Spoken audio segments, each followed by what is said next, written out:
Media Bahrain peringatkan Arab Saudi dan Irak, skuad timnas Indonesia makin baik jelang kualifikasi Piala Dunia 2026.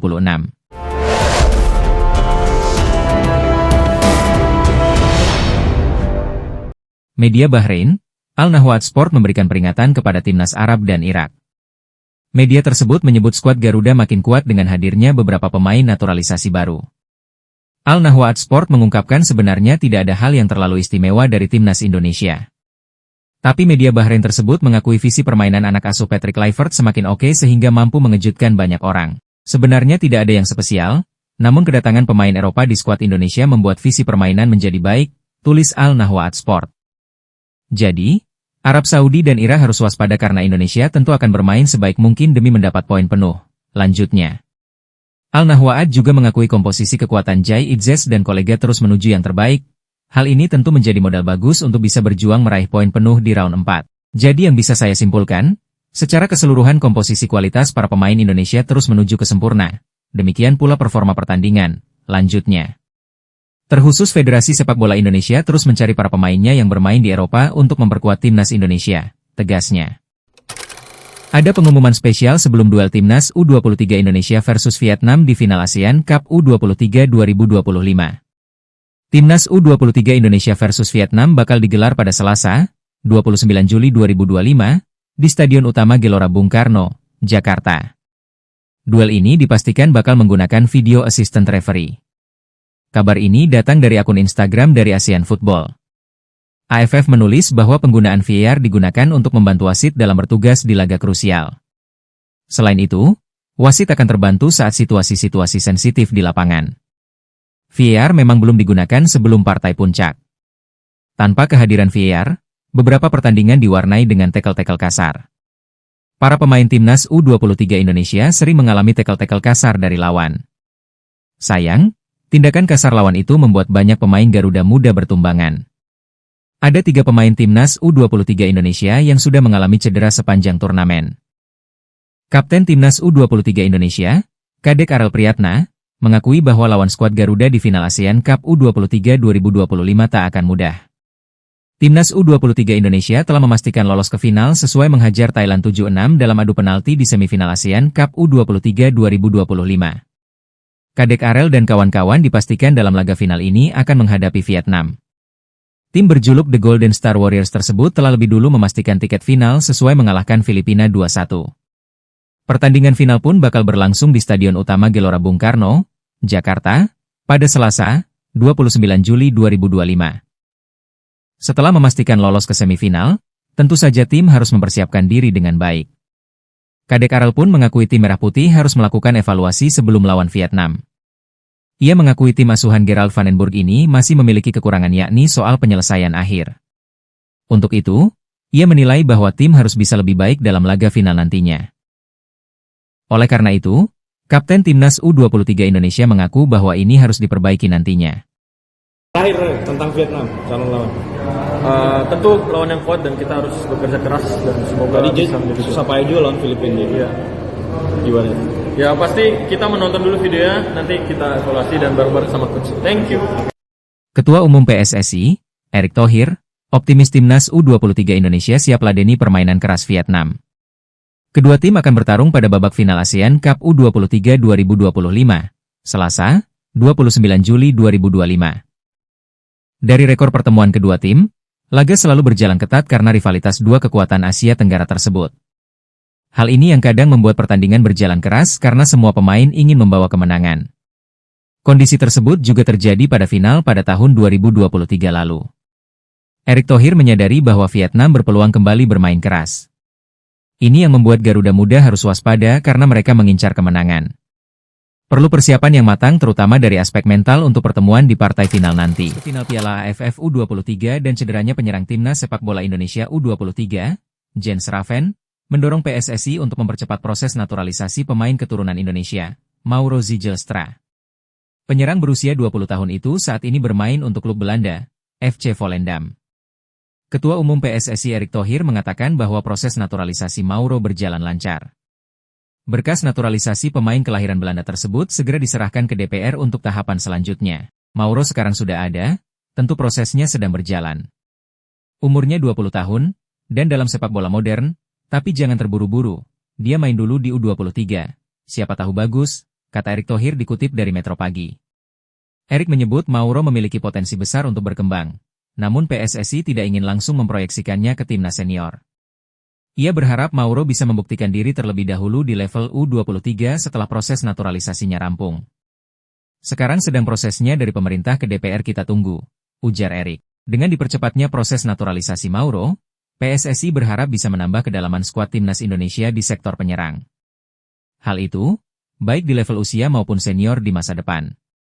Ia gak bisa main di final. Selesai aja belum? Semua orang pasti ingin seperti itu, tapi belum, jawab Erick Thohir ketika ditanya awak media. Dengan skuad timnas U23 sekarang, saya yakin timnas Indonesia bisa mengalahkan Vietnam di partai final, tegas Erick. Manajer timnas U23 Indonesia, Ahmed Zaki Iskandar, mengaku tim akan melakukan observasi terlebih dahulu untuk cedera Jens Raven. Timnas U23 Indonesia sukses meraih kemenangan atas Thailand 7-6 lewat adu penalti seusai imbang 1-1 selama 120 menit dalam laga semifinal ASEAN Cup U23 2025 di Stadion Utama Gelora Bung Karno, Jakarta, Jumat, 25 Juli 2025. Pertandingan antara timnas U23 Indonesia versus Thailand ini memang berlangsung penuh ketegangan hingga akhir. Pasalnya, laga berlangsung sengit hingga harus melalui adu penalti untuk menentukan pemenangnya. Laga dramatis ini memang berakhir dengan dimenangi skuad Garuda. Namun, salah satu nama menjadi sorotan yakni Jens Raven yang berhasil mencetak gol di waktu normal mengalami cedera. Pemain Bali United itu bahkan sempat terlihat tertatih-tatih membantu pertahanan timnas U23 Indonesia. Saat wasit meniup peluit akhir sebelum pertandingan dilanjutkan dengan adu penalti, Jens Raven bahkan sempat dibantu berjalan ke bangku cadangan oleh asisten pelatih timnas U23 Indonesia dan langsung ditangani tim medis. Ahmed Zaki Iskandar lantas bicara mengenai kondisi terkini Jens Raven yang sempat mengalami cedera itu. Besok diobservasi semuanya, ujar Ahmed Zaki Iskandar kepada awak media di SUGBK, Jakarta, Jumat, 25 Juli 2025. Lebih lanjut, Zaki memastikan bahwa untuk pemeriksaan ini tak hanya dilakukan kepada Jens Raven. Namun, tim dokter juga akan melakukan pemeriksaan kepada para pemain lainnya yang mengalami cedera. Untuk itu, tim dokter timnas U23 Indonesia akan memastikan kondisi para pemain yang cedera. Kemudian untuk para pemain lainnya yang telah tampil dengan intensitas tinggi melawan Thailand akan difokuskan menjalani pemulihan sebelum final ASEAN Cup U23 2025. Kapten timnas U23 Indonesia, Kadek Arel Priyatna, mengaku mendapat pesan dari pelatih Gerald van den Burg sebelum adu penalti lawan Thailand. Kadek Arel mengakui pertandingan melawan Thailand memang tak berlangsung mudah. Apalagi skuad Garuda Muda kesulitan mencetak gol hingga akhir. Untuk itu, ia mengakui bahwa ini masih menjadi catatan buat timnas U23 Indonesia ke depannya. Pasalnya, sejak terakhir lawan Malaysia dan laga semifinal ini, tim Merah Putih tak bisa mencetak gol. Kadek Arel setelah memastikan skuad Garuda meraih kemenangan ini. Ia menceritakan bahwa di balik keberhasilan ini ada momen penting. Pemain Bali United itu mengatakan bahwa saat jeda menjelang adu penalti, pelatih Gerald van den Burg menyampaikan pesan yang menancap dalam benak para pemain. Boleh kasih bocoran nggak sih? Coach bilang apa waktu jeda mau penalti? Apa yang dibilang coach? Sekarang ini bukan tentang siapa yang hebat dan siapa yang kuat, tapi ini tentang mental pada saat penalti itu dan kita bisa memanage itu dan bisa menang. Itu yang bilang coach Gerard? Ya, coach Gerard yang bilang. Kamu sendiri bisa ngegambarin nggak situasi penalti tadi gimana? Sempat leading, Robi gagal, terus akhirnya... Ya itulah sepak bola ya, drama banget, kita leading, kita ketinggalan juga, dan itulah sepak bola, dan kita juga kita lihat teman-teman juga memiliki pengalaman yang sangat baik di Liga, dan itulah yang membantu kita bisa menang hari ini. Mantan pelatih timnas Vietnam, Park Hang-seo, memberikan ucapan selamat kepada Indonesia yang berhasil melaju ke final ASEAN U23 Championship 2025 setelah mengalahkan timnas Thailand lewat adu penalti. Saya ingin mengucapkan selamat kepada Indonesia yang berhasil mencapai babak final. Pertandingan itu sangat menarik, ungkap PHS lewat media ternama di Korea. Kedua tim menunjukkan permainan yang sangat baik dan menerapkan fair play, namun level Indonesia memang sudah berbeda, lanjutnya. Saya pikir timnas Vietnam wajib waspada, Indonesia benar-benar akan menguasai ASEAN bahkan Asia, tegasnya. Laga panas tersaji di Stadion Utama Gelora Bung Karno, pada Jumat 25 Juli 2025. Ya, Laga panas tersebut mempertemukan timnas Indonesia U23 versus Thailand U23 di semifinal Piala AFF U23 2025. Pelatih Gerald van den Burg membuat sejumlah kejutan dalam susunan pemain. Tanpa kehadiran Arhan Fikri dan Tony Firmansyah, ia menempatkan Doni Tripamungkas sebagai motor lini tengah bersama Robbie Darwis dan Dominikus Dion. Sejak peluit awal dibunyikan, skuad Garuda Muda langsung tampil menekan. Pola agresif yang sudah mereka terapkan sejak laga pembuka kembali jadi senjata utama. Pada menit ke-7, peluang emas pertama pun datang. Aksi individu Rahmat Arjuna dari sisi kiri berujung umpan tarik matang ke arah Doni Tripamungkas. Sayangnya, sepakan kaki kiri Doni masih melenceng dari sasaran. Thailand tak tinggal diam, mereka membalas lewat skema bola mati. Sundulan Patarapon Suksakit di menit ke-11 membentur mistar gawang. Bola liar sempat memicu kemelut, tapi berhasil disapu keluar oleh pertahanan Indonesia. Tekanan dari tim Gajah Perang terus berlanjut. Pantamit Prabhan hampir saja memanfaatkan kelengahan lini belakang Indonesia, tapi bola masih bisa diredam menjadi sepak pojok. Thailand kemudian bermain lebih disiplin dengan lini belakang yang rapat, menyulitkan para penggawa merah putih untuk menembus pertahanan mereka. Mereka juga tak segan bermain keras, membuat wasit harus mengeluarkan 2 kartu kuning untuk Pantamit dan Chayapon Oton. Peluang terbaik Indonesia berikutnya lahir di menit ke-29. Umpan silang Rahmat Arjuna disambut sundulan Jens Raven, namun bola hanya membentur tiang gawang. Frustrasi makin terasa. Laga terus berjalan intens, kedua tim sama-sama melakukan pressing ketat. Thailand berkali-kali mematikan alur serangan Indonesia, tapi Van den Burg dan anak-anak asuhnya tetap gigih merebut penguasaan bola. Di laga ini, perjuangan skuad Garuda patut untuk mendapatkan apresiasi. Mereka seakan tak kenal lelah meskipun lawan yang dihadapi adalah tim sekelas Thailand. Terlepas dari hasil, publik Vietnam dibuat bingung dengan sikap Presiden Federasi Sepak Bola Thailand Walpan Lamsam atau yang akrab disapa Madam Pang. Hal itu menyusul keberhasilan timnas Thailand U23 yang melaju ke babak semifinal ASEAN Cup U23 2025. Berbicara soal keberhasilan Thailand melaju ke semifinal, tentu ini mendapat perhatian tersendiri dari publik Vietnam. Salah satu media lokal Vietnam Tan Nien VN menyoroti sikap Presiden FAT, Madam Pang. Dalam laporannya, media tersebut dibuat bingung oleh sikap Madam Pang yang dinilai berbeda dari biasanya. Menurut Tan Nien, Madam Pang hingga kini belum memberikan reaksi apapun soal kelolosan Thailand U23. Padahal biasanya, sosok wanita berusia 59 tahun tersebut selalu memberikan kata-kata semangat untuk jajaran pelatih dan para pemain tim nasional. Tan Nien pun menduga bahwa Madam Pang kemungkinan tidak terkesan dengan penampilan dari skuad timnas Thailand U23 di ASEAN Cup U23 2025 ini. Performa timnas U23 Thailand belum meyakinkan penonton, hal ini mungkin menjadi alasan mengapa Presiden Federasi Sepak Bola Thailand, Madam Pang, tidak terlalu antusias. Di laman pribadinya, Madam Pang sejauh ini hanya mengunggah satu status tentang turnamen ASEAN Cup U23 2025, yakni sebelum pertandingan pembuka timnas Thailand melawan Timor Leste pada 19 Juli, ungkap media tersebut.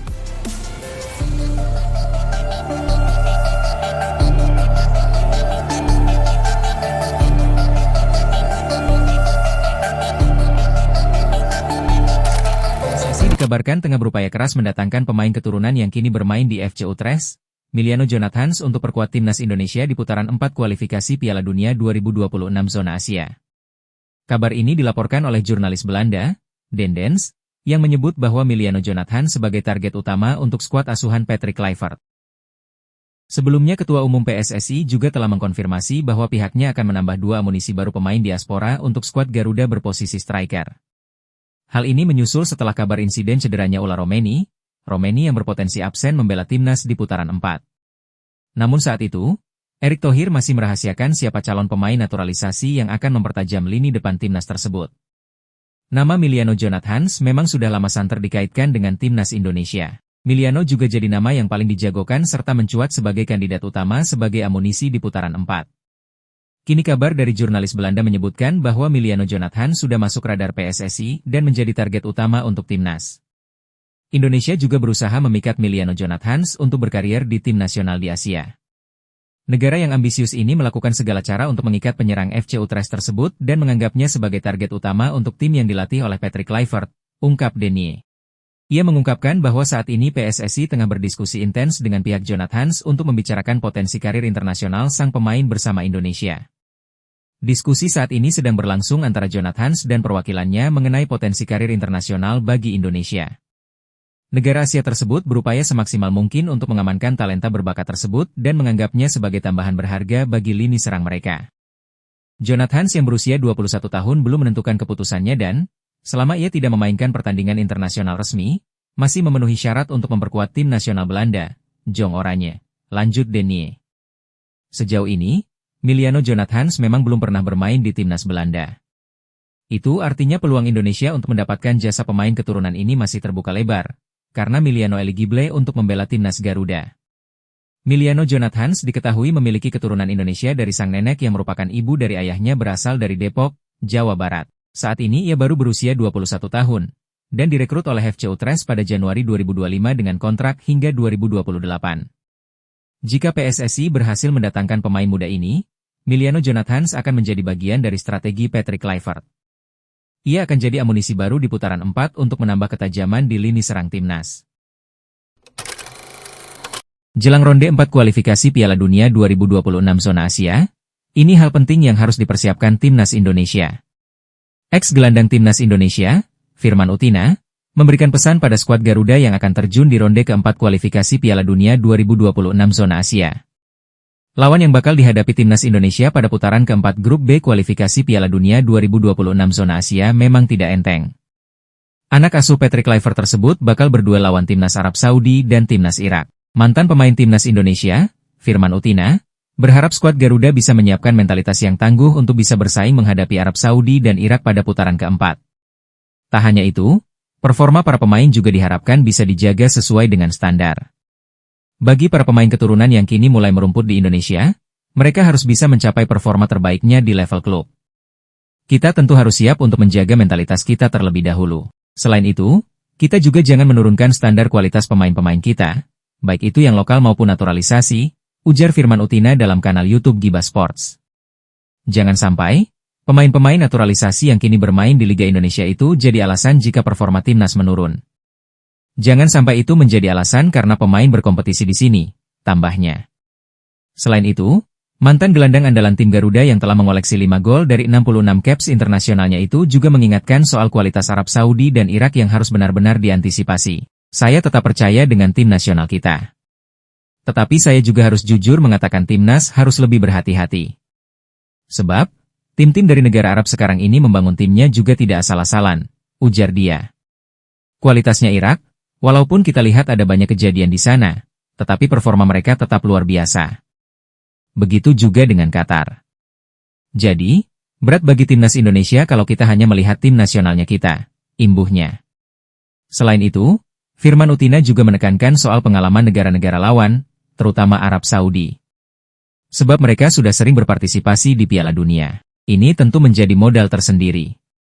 Apalagi selain itu Arab Saudi juga jadi tuan rumah. Mudah-mudahan kita bisa melewati putaran keempat ini, tetap kita juga harus tetap mengantisipasi.